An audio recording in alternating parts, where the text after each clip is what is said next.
Hi, I'm Joe. I'm Allison. And this is Queer Cinema Catch-Up, the podcast talking about movies, TV, and miscellaneous topics through a queer lens. And today we have a very special guest.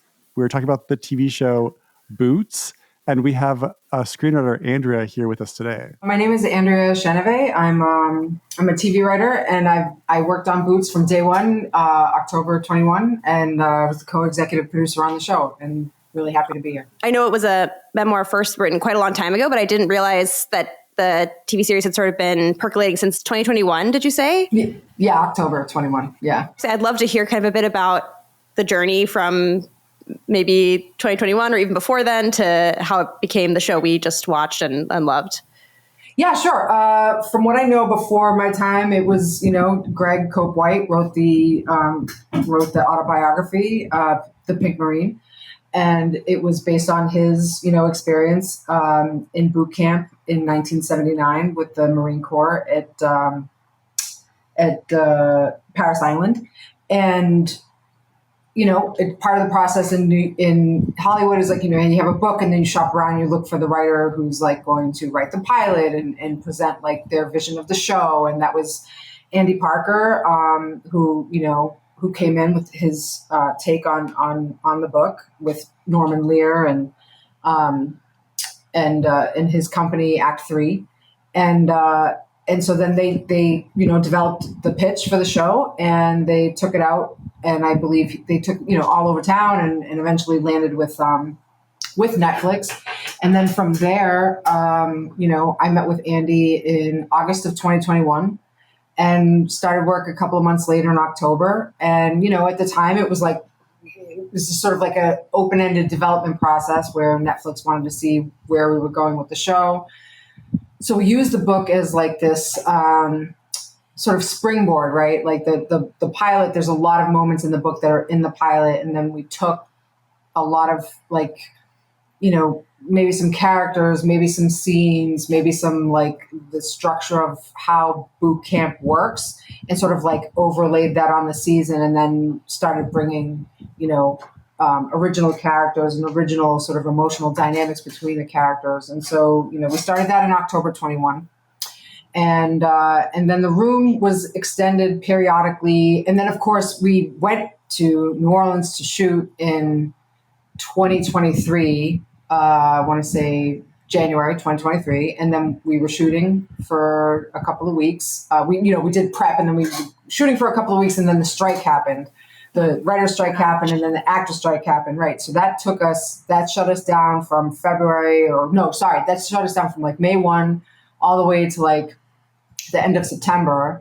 And then we went back into the room to like finish, because we hadn't finished breaking like the back half of the season, like the last 3 episodes. And then that took some time. And then we finally got back there in April of 24.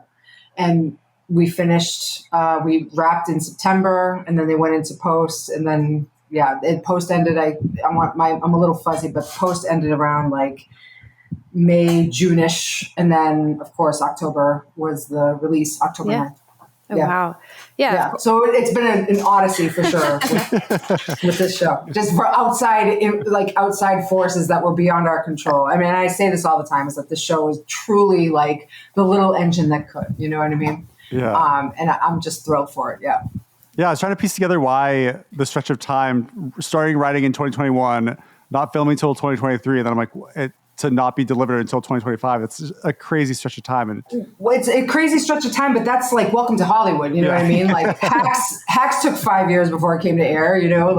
Matthew Weiner was shopping around Mad Men for 7 years before it came out to air. Like it's such a complicated process. It really is a miracle that anything gets made on the air. And I don't know how appreciative audiences are of that fact that it's so hard. It's just so hard to get your pilot optioned.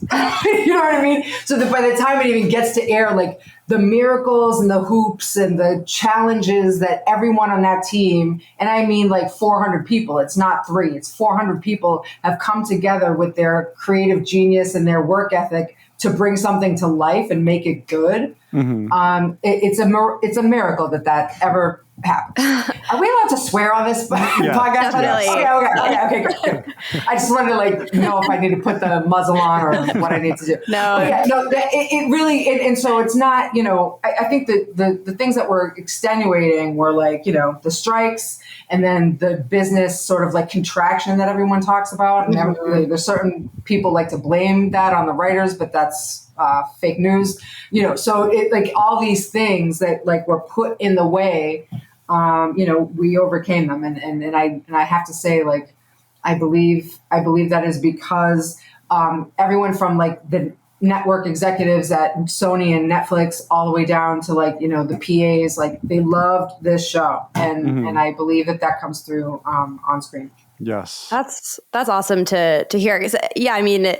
I don't know. I know personally, there's so much out there that you can watch. So I don't know if people are, they turn something on. Are they really thinking about what went into everything that went into getting it to your little TV in your house? Probably not. But to hear, no, probably not. to be reminded is important, especially for people that love, film and TV as Joe and I do. And my favorite thing about TV is that it's a collaborative process and it's more than just one person. It's more than just one person. It can't be. It's not even possible. And that's the thing. It's theater isn't one person. Movies are not one person. Books are not one person. Anyone who says oh, it's a solitary art, it's only the writer and themself or herself or their self. No, that's a lie. It's all a lie. Art is collaborative by its nature because artists are what you express is also what you consume. That's a conversation that you're having with yourself and other people around you. So totally. No one's doing anything alone ever in this life. And anyone who says otherwise is grossly misinformed and read too much Ayn Rand or something. Yes, absolutely. Totally. Well, that actually brings us to something I wanted to ask about, which was about the writer's room, because I found this really amazing quote from Miles Heiser, who plays Cameron. And he was quoted saying, I forget which publication it was in, but he said, "It is also wild to have a team of predominantly queer people behind the scenes, to have so many queer people and women coming together to make the show. I think it's very rare." So I just would love to hear more about the writer's room and, what that experience was like. I know that a writer's room is part of most TV shows, but specifically for this show, what was it like? Yeah, so the writer's room on Boots was it was very diverse in experience and like life story, you know what I mean? So we had people who are Marines. One was a captain, one was enlisted. You got Greg, obviously. We had a woman who was Air Force. She was our writer's assistant. We had multiple queer folks in the room. Obviously Andy and Greg, and then, and I'm not outing anybody, it's Andy and Greg, and then our staff writer, Dominic Colon, who has his own sort of development and career of his own, and he's an actor as well, and has done theater and is a beast in that way. Then we had John Caron, who's a seasoned writer. He went to Juilliard with me. I knew him for 20 years, but we didn't know each other. We didn't know we were getting on the same show. We just have known each other for a long time. And then there's me. I wouldn't say that I'm not gay, but I'm also not typical straight white lady. There's, I'm somewhere on the non-binary thing. It's still TBD, but there's, there was that, I think ultimately beyond the labels of it all or the issue-ness of it all, it was finding ways. Each of us had to find ways to fall in love with all of the characters in the show. And I think it's exemplified in that scene towards the end of the pilot, where inner Cameron says to Cameron, he's crying on the bed, and he's like, "I fucked everything up. If Ray can't make it, how am I going to make it? I'm scared. And inner Cameron says, you don't think anybody else here has a secret to hide. You know what I mean? Yeah. So that being gay, being queer, whatever it is not an isolating, othered experience. Actually, it's just another expression of the fear that every human being carries when they are around each other, right? It's this fear of intimacy, it's this fear of being seen, fear of being known. Now, granted, there are certain things that are more culturally or acceptable, quote unquote, than others. But that fear of being known and judged and rejected is a very human experience, regardless of what the context is. So I think that it's really easy to relate to that, regardless of what your own personal biography is, if that makes any sense. Mm-hmm. So, and I think that's one way to think about the writer's room too, is that it's like casting a play, or it's like casting a TV show, right? You need people in the room with different experiences. Not everyone has to be gay. Not everyone has to be a Marine. You need those voices in there, though, so you have that authenticity and you have that sort of like corrective voice in the room in case things kind of go sideways and kind of go in a way that's like not empathizing and not really taking in the humanity that we're just talking about. And so for me, I've been in TV for a long time. I've been writing since 2010. I've traveled the world. I've worked with veterans. I have my own, I remember actually my conversation, and please stop me if I'm rambling on. Oh, no. Please tell us all. I when I met with Andy for the show, he asked me, he's like, what do you connect with in this book? Because obviously I'm not a gay, kid from Louisiana joining the Marines and quite the opposite. You know what I mean? So to me, it was like, well, it's this idea of like physical transformation. And the connection between when you change your body, or when you change your body, your mindset and your soul also changes. It can't help but do that. Those things are not disconnected. They don't work in silos. It's not possible. And that can work for good or for ill. Mm-hmm. So with this kid, he starts off and he's a weakling and he can't do anything. Or he sees himself to be a weakling. He can't do anything. He's othered. He's separate, whether that's self-inflicted or not, or a combination of both, I would say.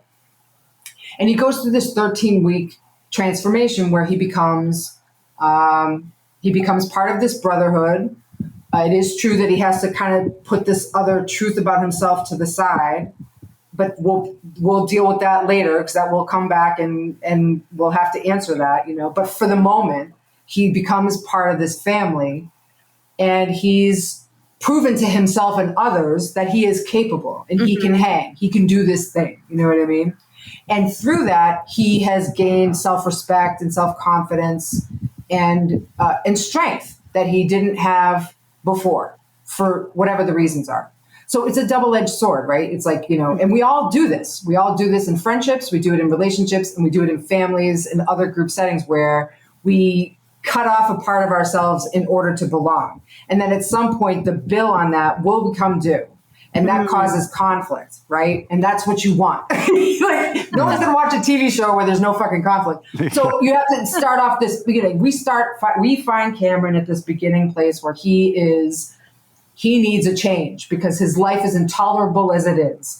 And he grasps at the first thing that's handed to him, which is the Marines. And is it ideal? No, but he's gonna follow that, down to the end. And I don't know where that's going to lead yet. That's a season 2 and hopefully 3 problem. But at the moment, the thing that he has to accomplish is, I need to be part of a group. I need to become bigger than I am. I need to learn how to not, quote unquote, be weak. You know what I mean? Absolutely. So, and I think everybody, has a story that relates to that. And so I told him mine, in that meeting, and apparently he was convinced, because then he hired me. So, yeah. Mm-hmm. Well, you're talking about the, not being focused solely on being a queer person. Going into this TV show is there was a lot of news circulating about Boots and how the government was up in arms of how they could represent gay people in the military, and so I was like, oh wow, is this show gonna be really salacious and sexual and really intense? And then I went into this and I was like, oh no, it's not really sexual at all. It was all about this otherness you were talking about, and you could apply. It's very universal.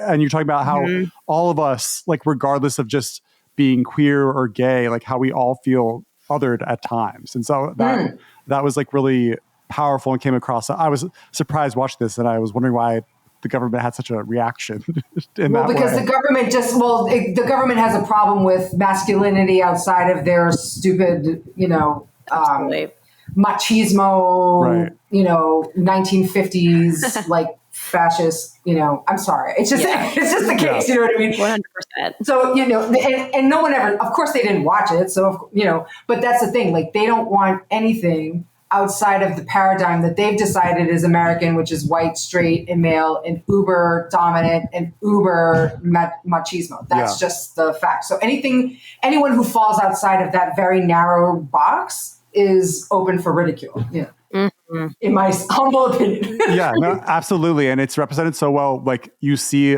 the struggle, especially with Sergeant Sullivan throughout the show. Totally. And how much he's like trying to fit into what like the military wants a person to be. Yeah. And then he also is grappling with his sexuality and just how much of an issue that is and how he just like lashes out at people. Yeah, right. It's like when you hate yourself or you're struggling, you're fighting something that's true about yourself, then, there's going to be friendly fire all over the place. You're going to, you know what I'm saying? Because it's that, if you're trying to repress and oppress yourself, you're going to start taking that out on the people closest to you because you're living in constant fear. Mm-hmm. And, if you look at any animal, it's like when my dogs are afraid, the first thing they want to do is bite.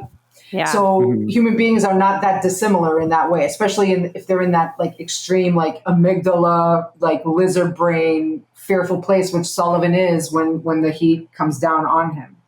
And also, especially at that time, it's like, I don't know how old y'all are, but I remember like in the 80s and the 90s, like there was no space for any of that to happen, like in any kind of, like there was no space for anyone to actually be their full selves. You had to deny anything that fell outside of the norm, or you would be ridiculed openly and without embarrassment all the time. In neighborhoods, you know what I mean? You hear stories about boot camp, or even just in my own neighborhood in Walpole, Massachusetts. It was awful. Yeah.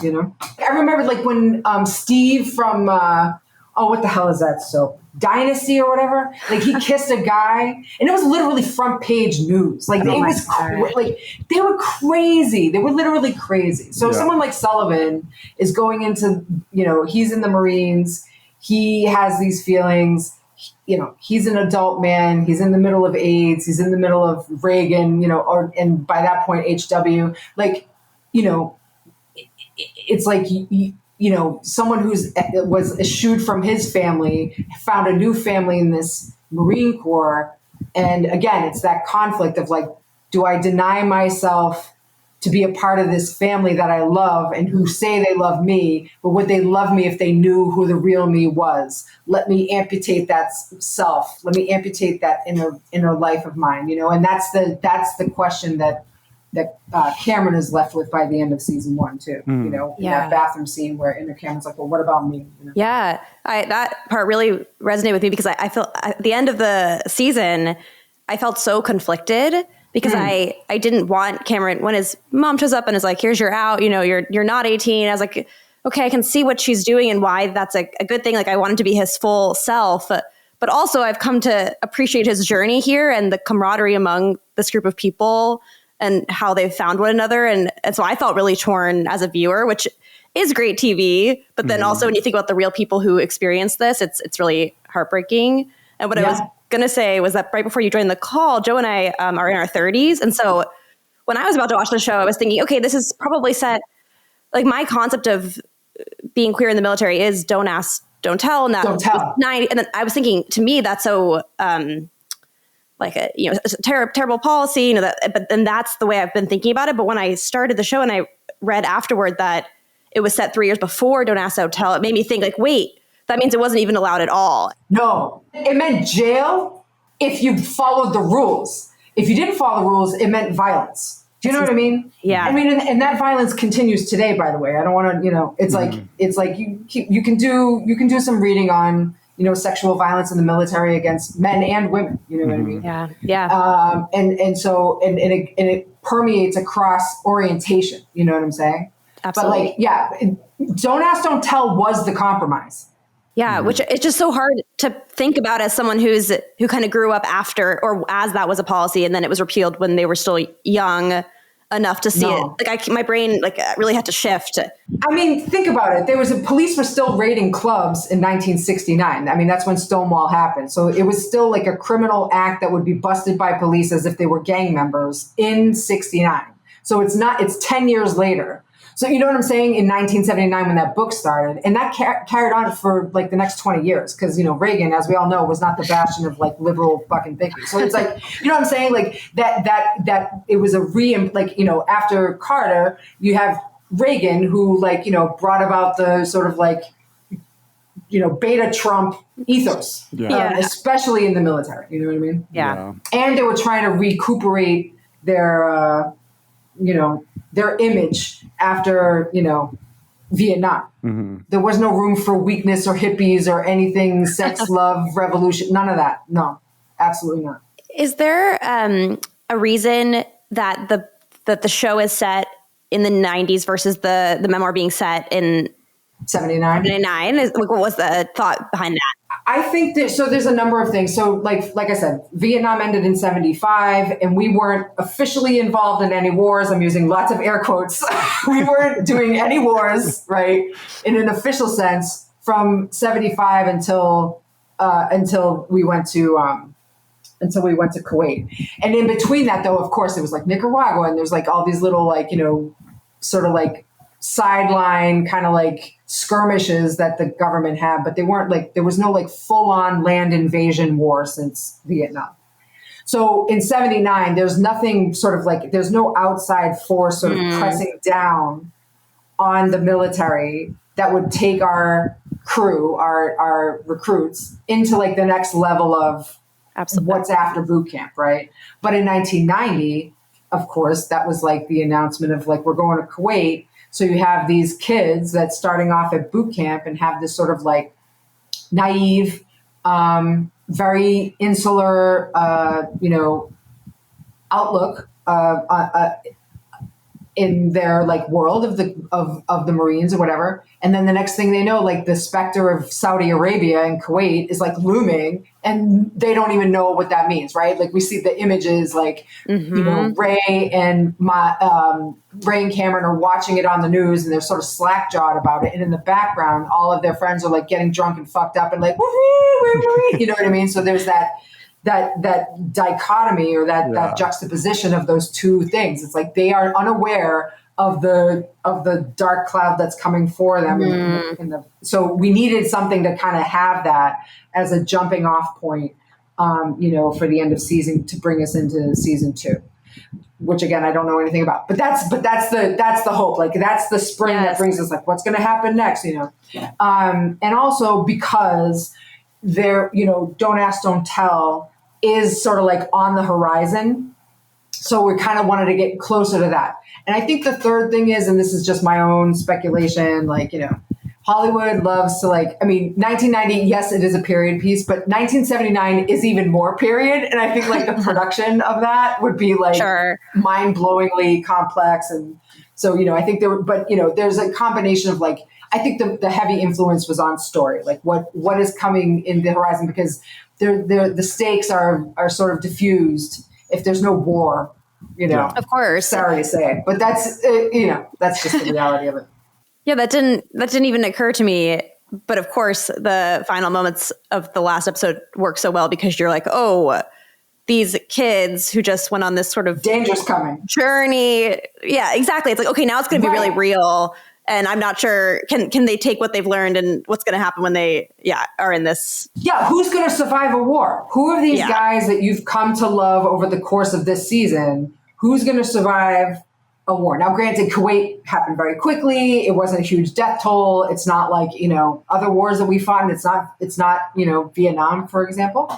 But, people did pay a price for it. And so, and then there's all kinds of prices to pay. There's physical, there's psychological, there's emotional, you change, when you use violence, you're not only using violence against someone else, the violence is also being enacted upon yourself at the same time. So there's a lot of questions that you can sort of dig into in the preparation for war. It's not like you don't become a Marine and then you're just shipped off. You have to there's training that goes beyond that too. So you know, that's the thing. It's like, you know, I only bring this up because sometimes you hear people like, why do they always have to be fighting on television? I'm like, because it's drama, it's conflict. If you don't have conflict, there's no drama. And then you're just going to go scroll on your phone and forget about the show. And you'll be like, man, nothing happened. So, you know, you always have to like, it's like, you have to compress time. You have to compress, you know, events and you need your characters to constantly be facing different forms of danger, whether it's emotional danger, physical, psychological, you know, whatever, what have you. Agreed. I'm not one to complain about. I like when there's danger on my TV. Same. I also like danger and drama. Yeah. And tension and yes, all the good stuff. Exactly. All the things, yeah.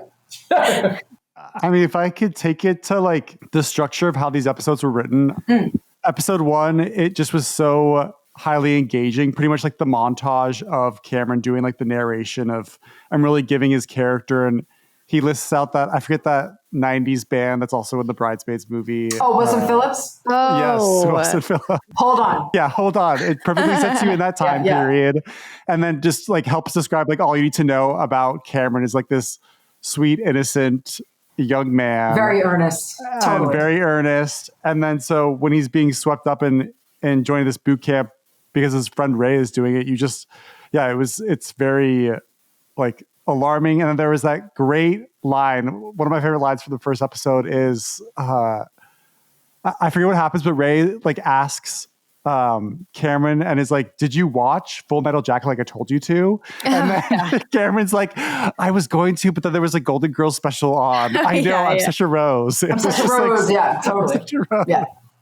It like perfectly That's Andy. That's Andy Parker for you. Yeah. The development of Cameron's character throughout the show, I just think was so well done. But what really surprised me also is episode 1 focuses, like Cameron, I would say, is our main character. We're following him throughout the show. But I was pleasantly surprised how well you revealed all the characters. And it was so much more, like I had said before, it was so much more than just Cameron being gay, so much more than Cameron's experience. We're seeing so many of these other people and learning their backgrounds and how they like all are interweaved together. I felt like that must have been such a challenge to have them all interact in that way, but it just felt so, down to even Cameron's mom, Barbara. She just like, she does things in this show that kind of frustrated me, but she just felt like really unique. And the things that she was, her actions didn't seem unrealistic to me. Like they all just, they made sense. They are not. They are not unrealistic. No, you know, how is it structured? It's a complex, layered process, I would say, in the sense that, you know, obviously when you're in the room, I can't really speak to the pilot because Andy wrote that on his, that's what we started with when the room started. But what I will say is that, like, you know, we had the pilot to start from. And when we first started, when the room first got together, we started speaking about like, okay, how is this season going to be structured? And, you know, we quickly, and I believe Andy sort of brought this into the room, and we had those conversations too, like, you know, before we started the room, which is that, you know, boot camp in Paris Island for the Marine Corps is 13 weeks. So we don't have 13 episodes, we have 10. So what are our 10 episodes going to be? Like every week, it's going to be a new thing that they're learning how to do, right? And and within that, the boot camp is sort of structured in sort of like thirds, in the sense of like the first third is like the basics, like learn how to make your rack, wash your butt, like march here, do this, like basic shit. And it's constant screaming and constant like dehumanizing to get rid of any sense of like individuality and what about me? Like that has to go away.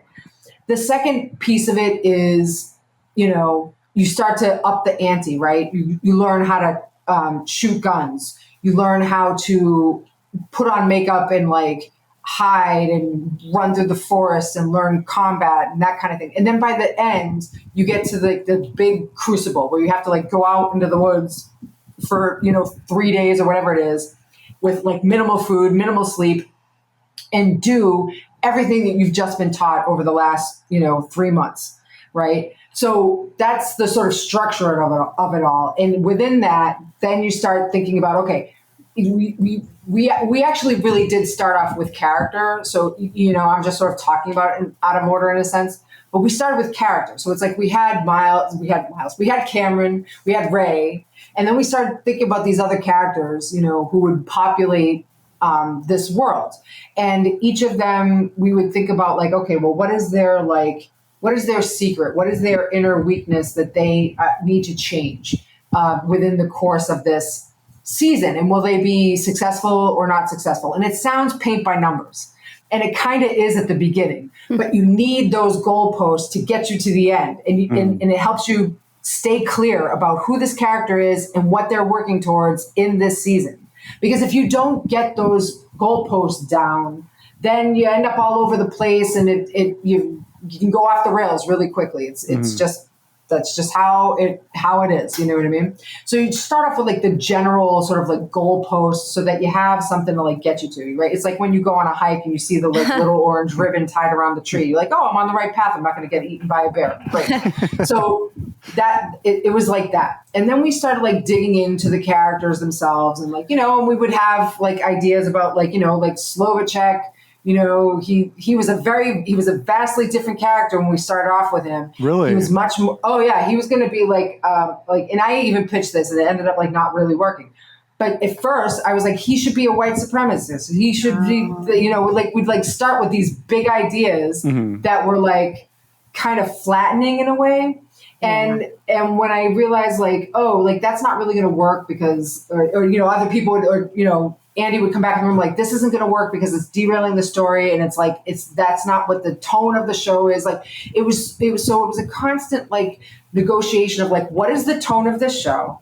And what is the story that's going to fit the tone of the show? So if he's not a white supremacist with a tattoo on his chest or whatever it is, what is it? Right. And then eventually we came up with like, he's like young, hot Archie Bunker.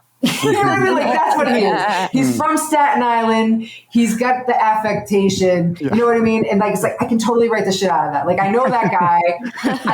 There's like an inner me that is that guy. Even though my politics do not align with that shit at all. But so it became more human because again, it comes back down to like you have to love these characters and your audience has to love these characters. So while they're flawed, they say the wrong thing, they've got some hinky like attitudes about things, there's a core of humanity underneath that, and it's our job as writers to find it and not apologize or excuse rather these other things about them. You know what I mean? Yeah. And so and that goes in all of the directions. So that was really the drilling down of it all.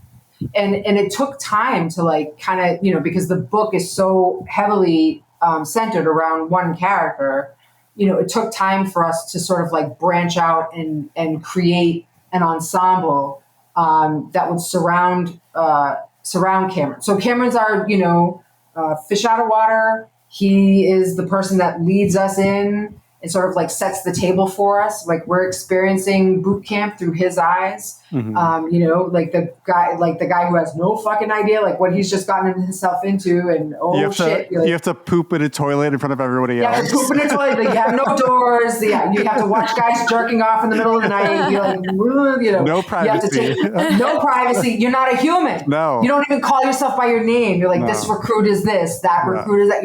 It's like that is our entree, and then we start to experience the people around him through his eyes. You know what I mean? So it necessarily had to become an ensemble show, I think, for that reason, because otherwise it'd just be a fucking movie.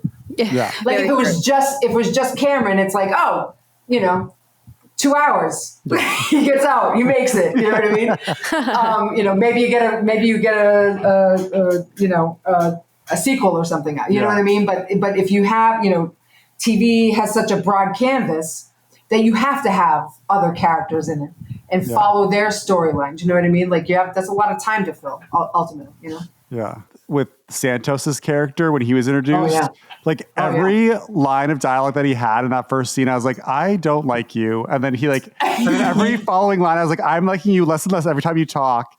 And then just like you were saying, like you set some characters up to be really unlikable, but by the end of it, I was like, I really like this guy, and I really feel for him. And it's funny how that changes and kind of the setting characters up to eventually turn and you really feel for them. Even if you wouldn't say you like them, it's like you suddenly understand them and you have empathy for them and you could see yourself in them. I'm thinking about the brothers specifically. Yeah. I felt like that by the end, both brothers I felt so much for, whereas in the beginning, I certainly felt like I was on one side over the other. Well, it's one of those things. It's like when you see people behaving badly, and we have so many examples these days. It's not like, oh, people just come out of the gate, with the exception of maybe Stephen Miller. Nobody really comes out of the gate being like, I'm just going to be an unmitigated asshole just cuts. You know what I mean? Yeah. Like everybody goes into a situation with unresolved trauma, unexamined issue, whatever it is. And again, it doesn't excuse them because everyone's responsible for themselves. But there are so many people running amok in these streets with shit that they've not dealt with. And so while they're trying to outrun themselves, they're cutting people down around them. And that's what all of this is about.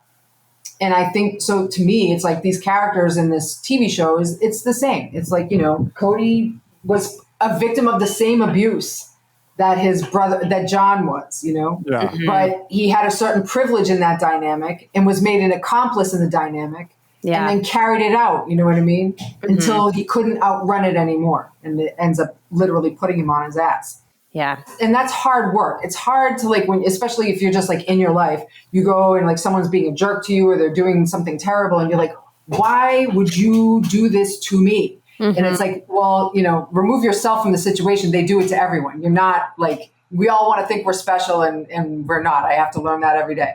It's like when people act out, it's literally never because of you. It's because this is how they do it. This is how they're living their lives at the moment. And it's very hard to have compassion for those people when you are on the receiving end of their bullshit. Yeah. But so then it becomes like, I think that's why writers are writers, is because at some point, that gives us the space to examine that. And especially in ourselves too, like when I behave that way, it's not like, I don't want to be like paint myself, I'm a victim to everybody else's bullshit. It's like when I do my own bullshit, like how have I been Cody? How have I been Slovacek? How have I been fucking, Sergeant Sullivan? You know what I mean? And that's why those characters pop the way they do, is because writers are putting themselves on the page in that way. And when you do that, I mean, to me, like the audience responses will be there. You know what I mean? Because you can't fake that fun. I don't think. No. It's sort of like a creative empathy or a creative psychoanalysis or something like that. 100%. Yeah. And listen, the writers in this room were so goddamn open and like, emotional and very connected to the writer, to the characters. I mean, truly, they really were. It's not surprising. It really did resonate.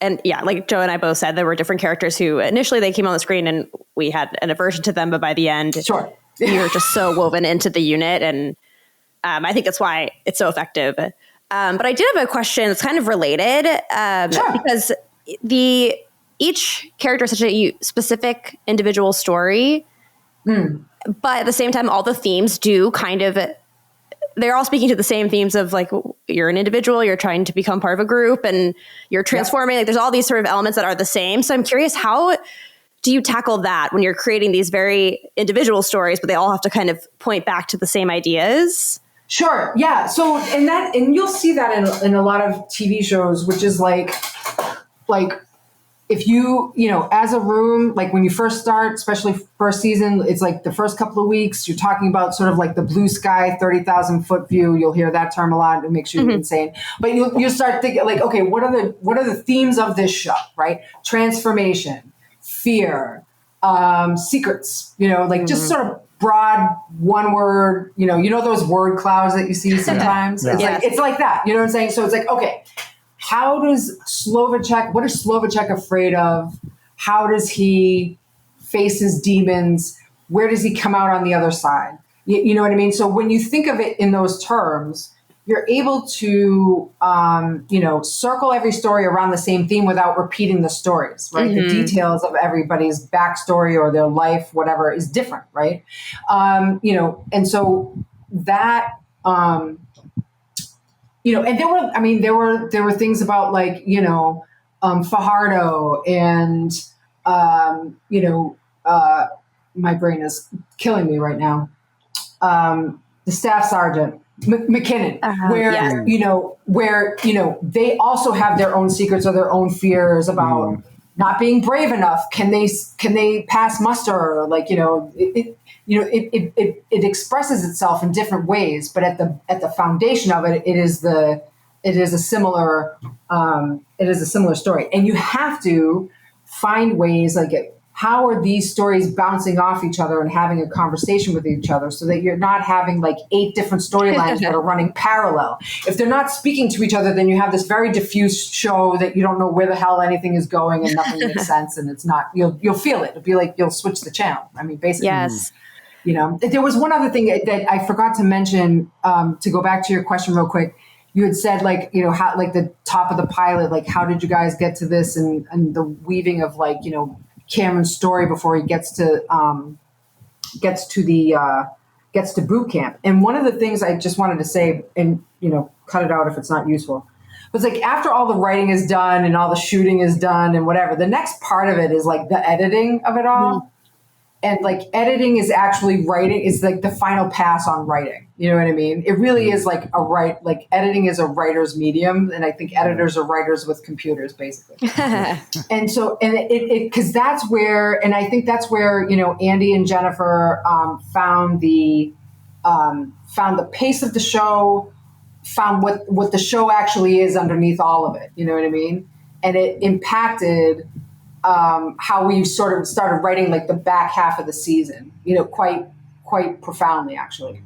And so some of it, as writers, you actually don't know what you've written on some level until it gets into the editing bay. Mm-hmm. Because, you can see the dailies, you can see the actors doing this, and you're fretting over oh, this take sucked, or, oh, they didn't look at where I wanted them to look, or they didn't do this thing, or the color's off, or whatever. Editors and the colorists and the sound design and the music people and all these other post, crew members are motherfucking geniuses. Mm. And they bring things out in the stuff that you wrote and the stuff that you shot that you didn't think was there, but it was totally there, and that helps to structure the final scene. Mm-hmm. So it's and I teach privately, is what I usually tell writers is look, when you go into a room and you have your writer's board and you have all the cards and you put everything in the order that you want it to be in, that is your blueprint. But that blueprint's going to refine itself every single time you do a new pass on a script, every time you get notes from the studio and the network, and then finally when you get to shooting it and then over to post, mm-hmm. That's why you need it. You know what I mean? That's why you need cards. That's why you need an outline. You need to know where you're going. The editors need to know what your intention was, because then their goal is to bring your intention to the screen as much as possible and perhaps suggest to you other things that might get underneath that and bring it even more into your vision into fruition. Mm-hmm. Or help cover up the things that might not be there in a performance or in the scene, Yeah. Editing, it kind of reminds me of a question I had watching this. In episode 5 specifically, there's a cold open pretty much, or not a cold, they do a flash forward. Yep. Was that originally in the script or was that an editing decision? And then why was that? What was the purpose of that? Because no other episode had a flash forward like that. I had a flash forward. That was in the script. And they did it because, at the top of each episode, what you try to do is get that teaser in that has a hook that brings you into Act 1, right? For episode 5, we needed something that would pull audiences in and propel them into the first act. Mm-hmm. I mean, that, you know what I mean? And I know Andy and Jennifer were looking for different ways to begin each episode so that it didn't feel like a sort of I don't even know what the word is. Sort of a repetitive sort of nodding off of okay, you start to expect things from mm-hmm. the show. And I think they wanted to subvert that expectation. Now we're going to get this kind of opening, Yeah. And sort of to create a sense of mystery, who got sick? What the fuck happened? Yeah. I was wondering about that because then in episode 7 it starts out with a flashback to a wedding. So it did seem like there were some unique elements in these episodes. episode 7, the wedding is not a flashback. The wedding is present time. That's what I thought. Oh. The flashback is everything in the Philippines. Oh. I think you're just so transported. I am. It feels like a flashback, I think, because he's in a wedding and there's like ladies with big hair and like 80s. Yes, definitely. That's actually the present. It's just off base. Yeah. Totally. 100%. Yeah, totally. But that's not a flashback. That's actually the present. Got it. It's the present. Okay. Yeah.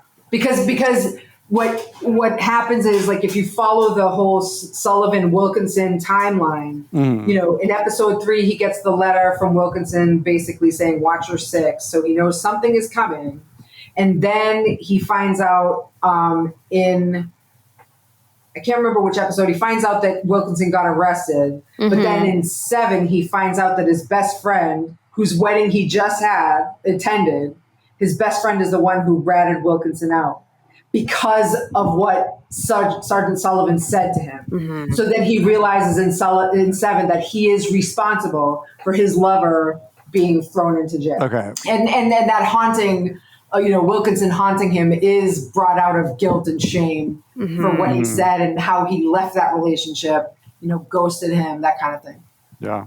It's reminding me too of what you had just said about how these storylines need to speak to one another, because I think, I could be wrong about this, but I think we hear Sullivan say to the recruits, or I can't remember who he's talking to, but you would do anything for these men, like these brothers of yours. But then you find out his own brother. So when he sees his family has reported the person that he loves, but he's also responsible. So you kind of see how this idea of brotherhood is undercut by other policies that are in place. And it's very tragic and upsetting to behold as a viewer. Yeah. And another scene that is similar that I really liked was when you see the leaders, who all I think are bringing. They're so intimidating to the young recruits, but you kind of see how they're actually not. No one is the ideal Marine, right? So you can see that in each of them, and then when they are taken to task by their superior. And you kind of see just how much they also are subordinate and have to kind of enact this process. It's really effective. It was a really effective way to kind of understand the complexity of the institution that the show is about.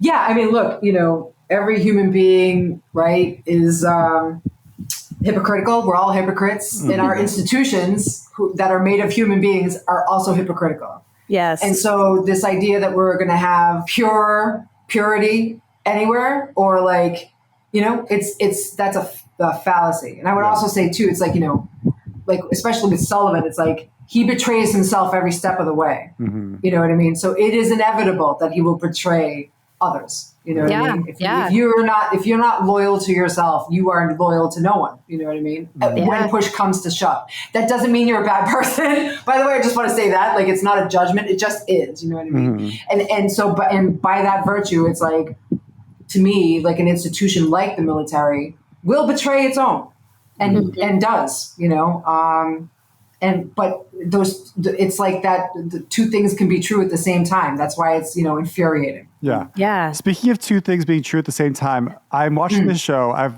never had an interest in joining the military, but there were like qualities or like specific lines of dialogue that some of the sergeants say to some of the like boot camp people that really like resonated with me. And I think was it Jones or Sullivan who says, probably my favorite line of the show is, no matter where you are, act like you belong. Yes. Yeah, that was like, Jones. Yeah. That was like such a powerful line. It was. In like the circumstances that they're in, it's maybe not the best situation, but it really like rung true to me in that sense of, and tying it back to like that sense of otherness that you say that we all feel. It's like, like, are we all, when we go into like certain situations, are there just people who are able to act like they belong more than others? Oh, I think absolutely. I mean, there are people who know how to fake the funk and are like, have nothing underneath. There are absolutely like people who are wonderful performers. And then once you scratch the surface of that, like, they fall apart. There's those. There are those people who they just can't do it, and their insecurities sort of bleed out all over the place to the point where it takes focus, you know what I mean? Or steals focus, I should say. And then there are those who are like, and I don't, this is like lots of therapy and maybe 12-step meetings or something, but like there are those who are able to hold their insecurities in the same hand and also at the same time have enough confidence to be like, I belong here too, and nobody is above or below me. So it's a certain kind, I think it takes a certain kind of humility to be able to participate in life without shitting on others or shitting on yourself. You know what I mean? Yeah. So it's like that constant balance, I think. You know what I mean? Yeah. And then there's those are people, then there are those, people who swing from one extreme to the other. You know what I mean? Like to me, like the people that come into a room and act like they are the shit, they peacock everywhere, they go home and like, shove ice cream in their face, or they drink too much, or they, you know what I mean? Like their insecurity and fear comes out in other ways when they're alone. To Joe's point and your point as well, I was texting him when I first started watching. I said, this show is kind of giving me like gender euphoria. I'm like, oh, I'm really glad I'm not a boy. I don't like this. I wouldn't want to be here. Being a guy sucks. But then as the show continued, and of course there are female Marines, and that's a very narrow idea of gender, my experience of my own gender, I should say. But then, the mental kind of, transformation that they undergo and the way it's character building, that is something that's very appealing to me. So then I was like, actually, I take it back. Maybe I would want to do this after all. And we were kind of talking about how we would respond to boot camp. Oh, yeah. I feel like, so I would have been a shithead at 18 trying to go into the military. It wouldn't have worked. I was too rambunctious. I was very overweight. I was on another track. And nowadays, it might be a different story. I wish I had the knowledge and the physical, like, sort of strength of that. You know what I mean? At the same time, then politically, I have issues. Yeah. Yes. You know what I mean? I'll just say that. You know what I mean? Agreed.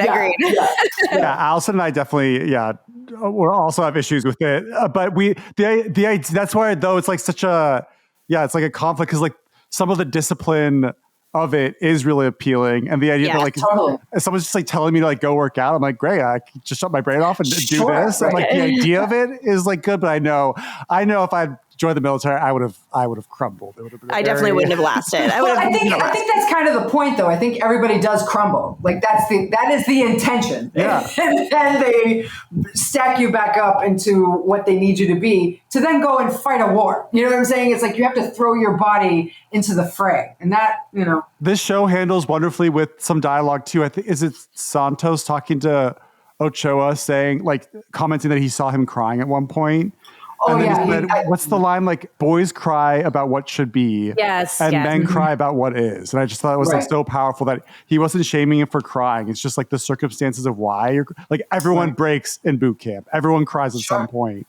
But it's like, and that's how you grow is through the pain. But I don't know. Having someone yell at me and tell me to eat my dinner out of the garbage can, I would not. I gag every time. I've seen that scene like literally 70,000 times. The most visceral part of the whole show. Yeah, it was really intense. I was like, this is misery on earth. I can't believe. And I read that, and I was like, this is the devil's work. Like, this is demonic. You know what I mean? Like, disgusting. And apparently true. It happened. Anyway, that's wild to me. Poor Greg. Yeah.